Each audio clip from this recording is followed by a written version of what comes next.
Every time the government begins a new program, increases welfare or creates a new department, the money it spends comes from us.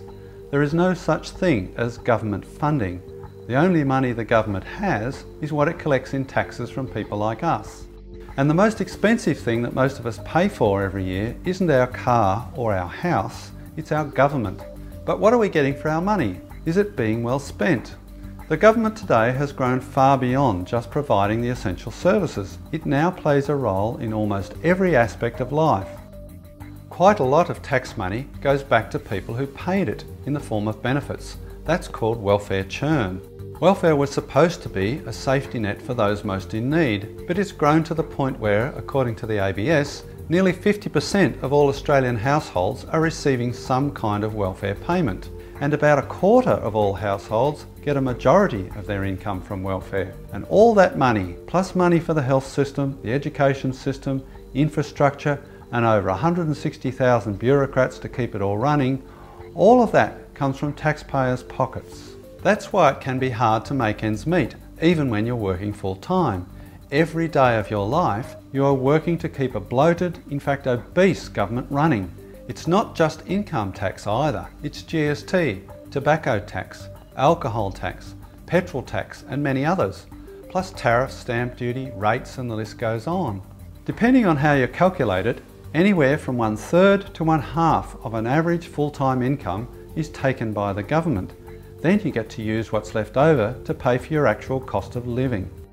It shouldn't be that way.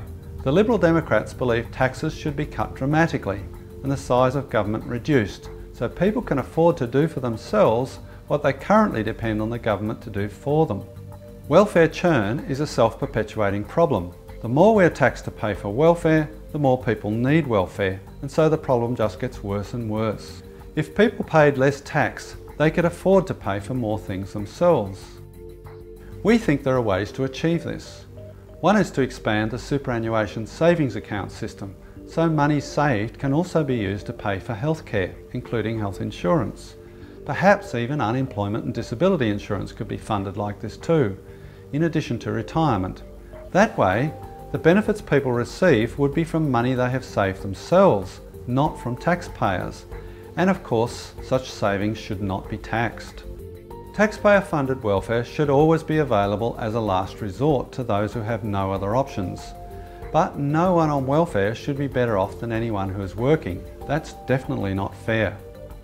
Our approach would encourage people to find their way back into the workforce and earn more, and it would allow those on welfare to earn a few extra dollars without losing all their benefits.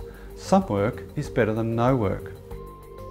The Liberal Democrats recognise that Australians are generous, but we think the government has gone far too far with taxes and welfare. The welfare system needs a total overhaul, with an emphasis on personal saving. This would allow big tax cuts and get the government out of the way of hard-working Australians and small business owners so that we can all prepare for our own future and use the money we earn to live our own lives. My name is David Leyonhjelm, Senator for the Liberal Democratic Party. We support your right to live your life without government interference, as long as you respect the same right for others.